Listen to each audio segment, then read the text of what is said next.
மீனராசிக்காரர்களுக்கு நல்ல மாற்றங்கள் இப்போது கண்டிப்பாக இருக்கும். உத்திரட்டாதி நட்சத்திரக்காரங்க நொந்து நூலாகி போய் தெரியுறீங்க. இந்த வருஷத்துலேருந்து ரேவதி நட்சத்திரக்காரங்களுக்கும் லேசாக ஜென்மச்சனி அமைப்புகள் ஆரம்பிக்கும். புரட்டாதியும் நல்லா இல்லை, உத்திரட்டாதியும் நல்லா இல்லை. என்ன காரணம்? ஜென்மச்சனி இப்போது நடந்து கொண்டு இருக்கிறது.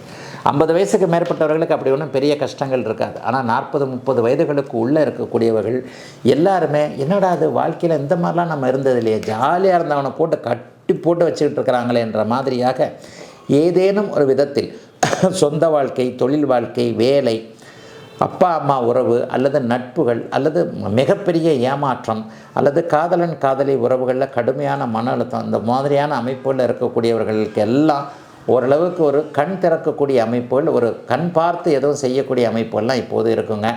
மீனராசிக்காரர்களுக்கு இப்போது ஜென்மச்சனி நடந்து கொண்டு இருக்கிறது. நான் 2 பிரிவாக தான் இந்த பலன்களை சொல்லுவேன்.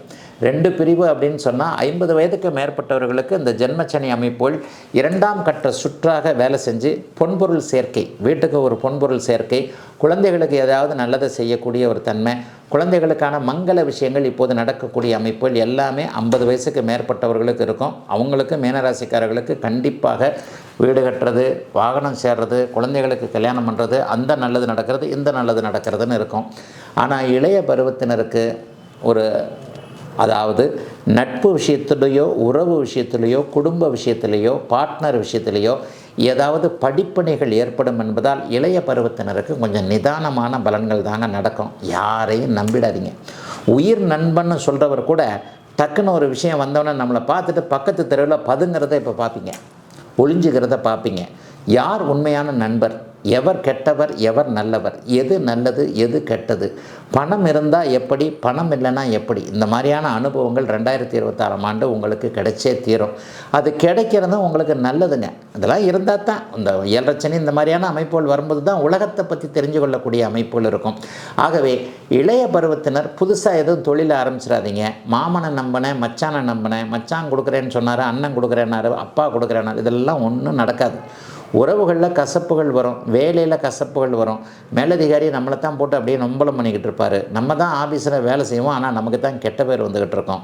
நமக்கு பிடிக்காத நைட் ஷிஃப்ட்டு போடுவாங்க. இந்த மாதிரியான சின்ன சின்ன விஷயங்கள் இருக்கத்தான் செய்யும். பட் மீனராசிக்காரர்கள் நல்லவர்கள், யாரையும் கெடுக்க மாட்டீங்க. நல்லவன் என்றைக்குமே வாழ்வான். முதல்ல கொஞ்சம் சோதனைகள் இருந்தாலும் கூட நல்லவன் வாழ்வான் என்பது படத்தோட டைட்டில் இல்லை, உண்மையின் டைட்டில் இது ஒரு உண்மை. அது ஆரம்பத்தில் கஷ்டப்படுற மாதிரி இருந்தாலும் பிற்பகுதி நல்லா தான் இருக்கும். 2026ஆம் ஆண்டு சின்ன சின்ன சோதனைகளை மீனராசிக்கார இளைஞர்களுக்கு ஜென்மச்சனியின் காரணமாக கொடுத்தாலும் கூட உத்திரட்டாதி நட்சத்திரக்காரர்களுக்கு பிற்பகுதியிலேயே ஜூன் ஜூலைக்கு மேலே கொஞ்சம் ஒரு மாதிரியான பிரச்சனைகள் தீர்ந்துடும். ரேவதி நட்சத்திரக்காரர்களுக்கு அடுத்த வருஷம் வரைக்கும் கொஞ்சம் நீடிக்கத்தான் செய்யும்.